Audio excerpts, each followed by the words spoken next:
سلام البنات، ان شاء الله تكونوا كامل بخير وبصحه جيده. مرحبا بكم في فيديو جديد.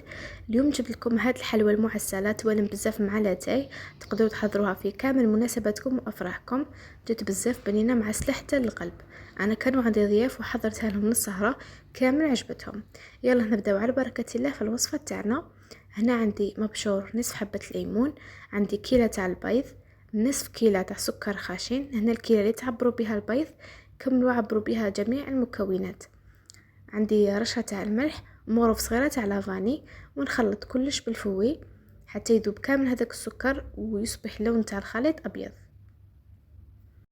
في هذه المرحله راح نزيد عليها كيلة تاع ليدام، خليط ما بين مارغرين دايبه وبارده والزيت، يعني درت نصف كيلة تاع مارغرين ونصف كيلة تاع الزيت. نعاود نحرك مليح جميع المقادير جيدا حتى يتجانسوا، ومن بعد نضيفوا باقي المكونات. عندي كيلة تاع خبز محمص ومطحون، محمصتهش بزاف غير شويه، وطحنته وصفيته. نخلطو مليح، ومن بعد نزيد عليهم كيلة تاع كاوكاو محمص ومطحون، درت كاوكاو بالقشور. نتوما تقدروا تستعملوا اي نوع مكسرات يتوفر عندكم، لكن بالكاوكاو راح تجيكم بزاف بنينه. ونخلط مليح. وفي هذه المرحله شوفوا راح تلاحظوا هذاك القوام تاع الخليط يثقل شويه، لانه هذاك الخبز راح ينتفخ ويشرب لنا كامل هذوك السوائل. نزيد عليهم 5 غرام تاع خميره الحلويات، ما يعادل نصف الكيس، وفرغتهم في المول اللي كنت دهنته بالمارغرين. القياس تاع المول عندي في الطول 20 سنتيمتر وفي العرض 14 سنتيمتر. انا بالنسبه للشربات من احسن توجدوها هي الاولى. انا هنا بغيت نسبق في الكيك لانه الوقت كان بزاف ضيق، كانوا عندي ضياف.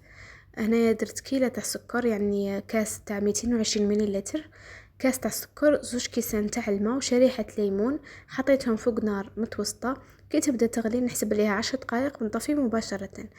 بعد ما طاب الكيك دالي حوالي 8 دقائق في الفرن، يعني شعلت المروحه.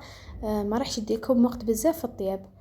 من بعد خليتها يبرد مليح حوالي نصف ساعه، وسقيته بهذيك الشربات اللي كانت شويه دافيه.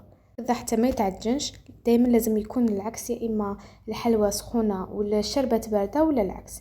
انا سقيتها على دفعات، يعني كل ما تتشرب نزيد لها الشربات حتى كملت كل الكميه. ومن الفوق درت لها خليط تاع مكسرات طحنته وزينت به. هنا يا البنات هذه الكميه اللي بقات، يعني بعد ما بات ليله كامله في الثلاجه. بغيت نوريكم القوام تاعها كيفاش يجي.